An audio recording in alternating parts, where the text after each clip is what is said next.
There have been a lot of really silly things said about Final Fantasy XIV's newest expansion, Dawntrail. We have had countless long, meandering discussions on how much time legacy characters should appear in a new storyline, what exactly being a main character in a video game should look like, and the unfortunately normal sort of vitriol that comes when a woman in a video game is...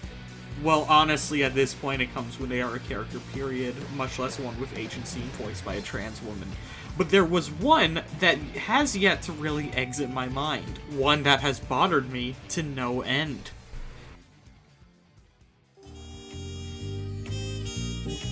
It was from a YouTube video, and for the sake of avoiding my first real video essay starting with drama, I will avoid saying which, but in between the usual sort of talking points I've seen on this expansion dozens of times before, one caught my ears, where when he was describing what he might do to fix Wooklemot, the fun, upbeat, highly controversial shonen protagonist of the expansion, he asked the question, why doesn't Wooklemot have a crush on us?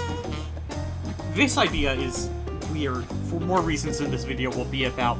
Mainly that it's the first time I've seen the idea of the inability to romance characters in the game as a complaint with such intense sincerity. This was not someone lamenting on how they can't give their favorite Glorbo a little kiss on the cheek. This was a genuine criticism towards the arc of a character and how it does not specifically end with her confessing a crush to a Warrior of Light. It got me thinking about a lot of aspects of the game's writing I usually took for granted. More specifically, the romantic aspects of the game, or lack thereof. How exactly does a game with zero romantic mechanics create such a massive fandom shipping culture? For a game so heavily tied to one of the most notably romantic video game series, where is the romance in Final Fantasy XIV?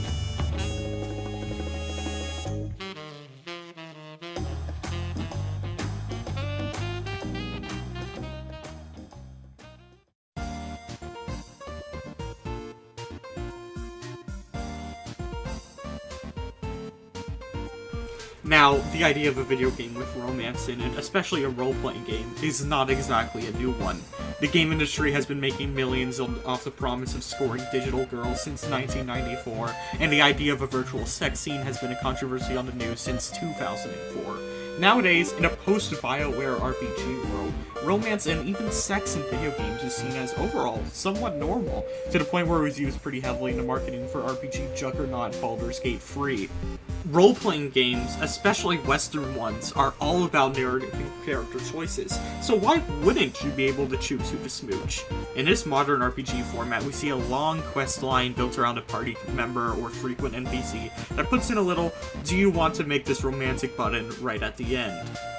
This method is fine, obviously. It allows the player to engage in a narrative romance of their own choice, and creates a side quest that feels inherently intimate. A win condition goes from a big payout of loot at the end of a dungeon, and instead becomes a kiss at the end of a fun date. It is extremely nice to work hard to romance a specific character and be rewarded with that being reciprocated. But I feel like this gamification also leads to issues. Mainly that it is a gamification of what should be a purely narrative event. When you're writing a character that is able to be romanced, you now have to account for it. Otherwise, they could end up having scenarios where the character sort of just stops existing after the romance period. The Persona series especially has this problem. If you choose to romance someone who isn't a party member, they basically fall off the face of the earth once their social link is concluded.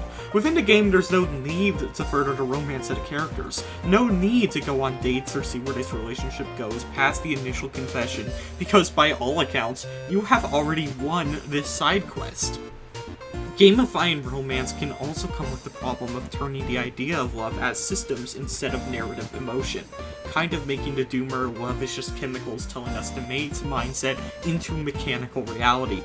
Baldur's Gate 3 often has difficulties discerning the difference between you just wanting to hang out with a character you find interesting and very genuine attempts at flirting, which can result in something like my playthrough, where Gale would simply not stop trying to get in my dance. He even tried to get between me and my wife Karlach, and like, Gale! No matter. You can tell me now. Who is it to be? Me or her? Stop it! I like girls! I have a girlfriend in the game and in real life. Fuck off! It turns romance into a player fantasy more than anything, creating stories about characters that will love you, no matter what, if you hit the right dialogue option or perform the side quest right.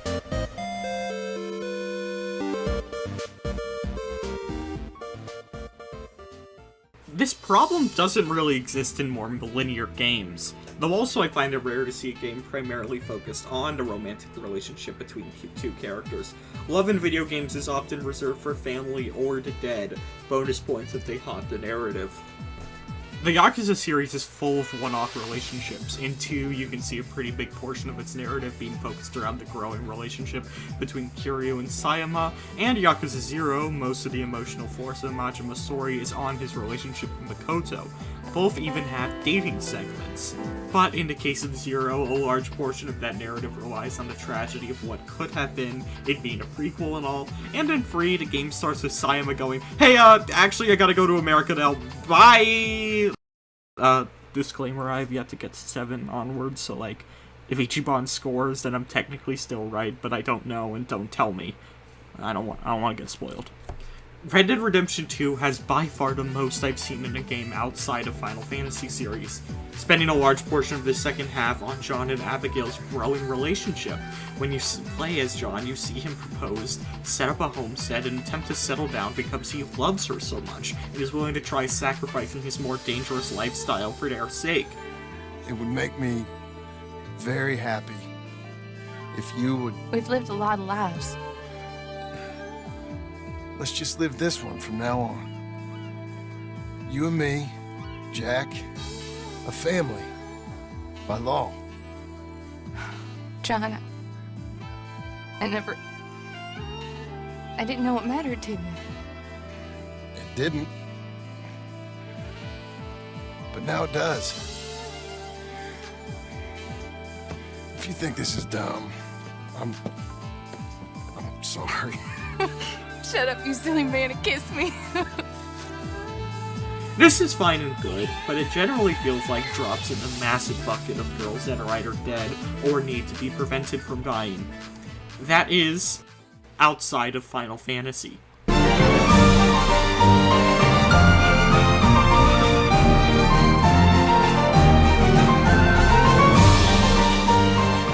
That's not to say Final Fantasy isn't guilty of this sort of thing. In Final Fantasy 15, Noctis' bride-to-be, Lunafreya, is only in the game for like 20 minutes, and half of that is after she's dead. In Final Fantasy 16 feels a little too unfocused in its story for me to really say its romance is strong, even if the scenes involving it has some really strong writing around it. But overall, I would say Final Fantasy is one of the most romantic video game series of all time. It's a sort of love you see in theater. The kind that's a bit silly and over the top at times, but when it hits, God does it fucking hit. Love permeates through Final Fantasy, from classic Street Thief and Princess in 9, doomed love in Final Fantasy X, and the love square of Final Fantasy VII. Second side note, I do know that Final Fantasy VIII also has a lot of romance. It's apparently like the whole thing, but also I haven't played 8, and I don't want to be a poser, so I'm not gonna mention it much, but like, I should probably get around to playing Final Fantasy VIII, honestly. I'll just put that in my list. Final Fantasy is RPGs with very well-established characters with little to no room for narrative changes. So with it, you could pretty easily create long, detailed relationships between two characters. Hell, even in Final Fantasy 15, they replaced the relationship he might have had between him and his fiancée with the real meat of the story, love between the boys. Wow. This place is so romantic. Then you get to enjoy it with us. All 3 of us. You are a lucky man. My favorite example of this is what I call date scenes. Sometimes literal, sometimes more just vibes. It's scenes of just two characters being able to open up and become shockingly vulnerable. Personas shaking away to reveal the sort of people behind the characters. There's no monsters, nobody that could interrupt them, just a rare moment where two people are allowed to be themselves, allowed to express their past and their dreams and anything else that could be on their mind. It's moments like that which makes Final Fantasy to me. Now, what exactly does Final Fantasy XIV do in its romance? Well, it doesn't. Final Fantasy XIV is both a deeply linear story and a game with intense character customization. With that comes inherently conflicting ideals. It is a game that is telling one specific story with one specific direction, but also who or what the main character is varies wildly from person to person. Someone whose Warrior of Light is a big gay lady in armor is probably going to have a different vibe than one whose Warrior of Light is a tiny gay mage in robes shooting fireballs. The writers of Creative Studio Free need to walk an extremely thin tightrope between giving players the means to express their own interpretation of the story, while still basically keeping everyone on the same path. Because of that, romance in Final Fantasy XIV is shockingly absent. In side quests it's somewhat prevalent, and even in the main story there's a handful of explicit romance here or there, but it's primarily relegated to the side characters, and when it's for an actual scion, this love is expressed in the past tense. You know, because the person they love died, and all that. Never is the Warrior of Light able to proclaim feelings to any character, nor is a character allowed to explicitly mention any romantic feelings to the Warrior of Light. This has been acknowledged by Creative Studio Free, either as an April Fool's joke in 2014, proclaiming a new favor system where you can date random NPCs based on looks and appearances, or most recently in a 2022 fanbite interview with Naoki Yoshida, where when the conversation of romancing NPCs came into discussion, he said, quote, "It is a live game. I consider the NPCs as living beings. All these characters have their life that continues within the realm of Final Fantasy XIV. You never know what happens to them in their lives, and by having a sort of date event with the Warrior of Light, it might kind of narrow their possibilities. I'm afraid I haven't really found a good solution yet. For example, say maybe 3 expansions down from now, Urianger is suddenly like, okay, I'm leaving Hydaelyn and going to Mars, or something like that. Those who may have had their hearts set on being with Urianger may get really mad and say, what are you doing to my Urianger, Yoshida? Bring him back! This is presented with some more flowery language than I would use, but the core of the idea is that Final Fantasy XIV just does not have the ability to account for every possible change in the narrative that can come from canon romance routes. It's too varied if you keep it in, and would be far too awkward to put every character in the same romantic route. So the best course of action is to excise explicit love entirely. Though that's not exactly going to stop anyone. Ahem. On Archive of Our Own, Final Fantasy XIV has, at the time of writing this, 45,000 different submissions, around 28,000 of that between NPC and the Warrior of Light, with around 34% being ships between 2 men. You have to go about 7 tags down before you see your first non-Warrior of Light related ship, followed immediately by Emet-Selch x Azum, which is basically just a spicier Warrior of Light.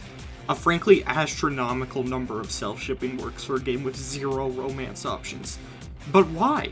Is it simply because people will be inclined to make fanfictions of their OC kissing a character they find cool? Well, yes, but it's a little more complicated than that. Interpretation is a word you're going to hear a lot in the shipping circles, whether it be from Fujoshi's or Bandai Namco executives. It's one of the core tenets of shipping, especially queer ones. Shipping as a gay person can at times feel like an uphill battle. That is, if the hill was a straight line, but some guys pull out a level to determine once and for all that this is in fact uphill, and you're crazy for thinking otherwise. Characters in a work of fiction can have all the usual prerequisites of a relationship, but if they don't say in exact words, I am gay and I love this character, hell, even in situations where they do, you will have someone trying to tell you they're reading too much into it. Shipping exists in a limbo that can drive weaker souls mad. What may be blindingly obvious to one feels completely delusional to another. It's sort of like a fandom-encouraged form of gaslighting. In fandom spaces, love works within a gray area. However, oddly enough, Final Fantasy XIV practically weaponizes this gray area. Gray areas is where Final Fantasy XIV's characterization for its protagonist often thrives, putting its massive, clear-cut traits your character will have, but still giving you the means to interpret it your own way. Sure, you may be an adventurer working for the Scions of the Seventh Dawn, destroying gods and helping any nation that asks politely, but it's up to you to determine how you feel about all that. Sure, you may be the reincarnated shard of an ancient group of what will eventually become the primary villains of the game's first saga, but it's up to you to determine what kind of person that original guy was. The game encourages this often through dialogue choices. Dialogue in video games is often used to create the idea of narrative control in the game. You control the momentum of the story for choosing just where you want to take this conversation, choosing your own adventure, if you will. In 14, sometimes a dialogue choice pops up, you click on it, your character makes a face and shows a talking animation to convey speech, and the character that asks the question goes, "Oh yeah, alright, anyway," and the scene just kind of plays out the same no matter what option was chosen. These choices may change some moments through initial reactions or dialogue delivery, but the importance is far more about encouraging the flavor of your hero. Rather than choosing your own adventure, it's more like they hand you a finished book with blank sheets of paper and say, "Hey, write out what you think the main character feels about all this if you want." It encourages role-playing and collaboration with the text both without any direct involvement in the script. Role-playing, but from a distance. This is as well where the romance comes in. Characters in the game, while never explicitly so, are pretty clearly written for the idea of a player being able to easily interpret something going on. For the more spicy types, recurring villains in OCA, Galvus is a classic murderous foil to the Warrior of Light, a twisted prince turned king of a dying nation whose only true motive for living is to hunt you and either slay you or die by your hands. It's quite easy then for someone to read this as a primal desire. Most men wouldn't describe the projected desire to feel the warmth, feel your mouth and run over even as you drink deep. with such clear pleasure, but it's up to every player to see how truly intimately that idea will go, and if the hero reciprocates. Harchifond is present from A Realm Reborn to Heavensward, and is both a classic knight in shining armor and is one of the most important moments of character development the player can have. His death haunts the entire game. For some, he can become what Zack is to Cloud in Final Fantasy VII, or what Aerith is to Cloud, or what Zack is to Aerith. Listen, they kind of circle around. Anyway, he can be a mentor, a good friend, or a brief moment of love in a hero's early journey. A constant what could have been, if you wish it to be. And G'raha is... well, actually, hold on. Oh, hey. This is G'raha, Catboy. I'm about to show a level of favoritism like you would not believe, but G'raha is a character finely crafted to be the most fanfictionable character of all time. If there was a dictionary entry of the term player sexual, it would show a picture of him. Voiced by Jonathan Bailey in the English dub, he creates a finely tuned blend of a 100-year-old diplomat and the biggest dork alive. Your ill-begotten power, obtained by exploiting that which is best in us. I shall have it. Your soul and all! But I could still help. Shoulder the occasional satchel from your ever-growing mountain of, baggage. They're tall, you see. The shelves, they're too tall for me. And I could hardly move the library's platforms without attracting attention now, could I? He has enough identity questions to create some juicy angst and a sincere love for you built for the most sappy fluff. He's a scholar, a politician, a prince ordained to rule over his ancient kingdom, and the man who shall bring Norvranth their savior out of love for not only his people, but for the hero he's read so much about. His love for the Warrior of Light feels so important to the story of Shadowbringers that it feels genuinely insane to me to not view it as such. I am a lesbian woman who made a lesbian character who is married to my real-life girlfriend's character, and the love that damn Catboy has for the Warrior of Light is so blindingly obvious to the point of me making it a joke that she is completely oblivious to it. It's a sort of love and distance that only comes from the most finely tuned idol singers, which makes sense considering he's voiced by one in the Japanese audio. He's a boy. He's a pretty boy, and he's powerful. He's one of my favorite characters in the entire Final Fantasy series, and I'd let him kill me. Date scenes are all over Final Fantasy XIV. Some in a more literal sense, like having a nice dinner with a head of state, or more vague, like a nice gondola ride that turns into a melancholic reflection of the character's past. The Warrior of Light is silent in all of these, but they still have an intimacy to their lines. Like they had to get something out of their chest, and you were the only one they could really come to. Going back to the start of the video, where we discussed the scene that made someone lament on the lack of romance, I know dozens of people that view that moment as romantic. They just understand it can't be that way for everyone. In a scene where Luke Lamont confesses her anxieties for her future, one where she reminisces on how much the Warrior of Light has done to help her on her journey of self-realization, and brought you to a spot in Terrell that means great personal importance to her, it's easy to imagine a kiss slipping in the middle of it. That is, if you wish to think a kiss would work there. It's hard for me to say how much I've changed since the contest began. But there's one thing I can say with confidence. I wouldn't have come this far without you as allies. If it wasn't for you all listening and feeling and thinking along with me, I would have never learned so much, and in so short a time. There are 2 keystones left. After everything that's happened, and imagining what could happen, are you still willing to walk this path with me?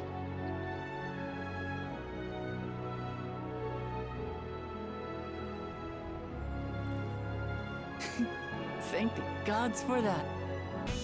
It's a game where one must pick and choose which moments of intimacy are important to the character, rather than a checklist of how to achieve the outcome that leads to a kiss. Though if one isn't too interested in that sort of thing, the game does have explicit romance between other players, offering an in-game marriage with detailed quest lines exploring the entire continent of Eorzea, and custom cutscenes where you see basically the only chance you'll have for an explicit kiss from the Warrior of Light. Oh, I just took a Steam screenshot on accident. I can't, okay. Is that gonna... Oh no! Oh no! Oh no! It doesn't carry over because of the blood. Don't worry, it's in character. While romance may seem distant in Final Fantasy XIV, it's all over if you know where to look. Thanks for watching.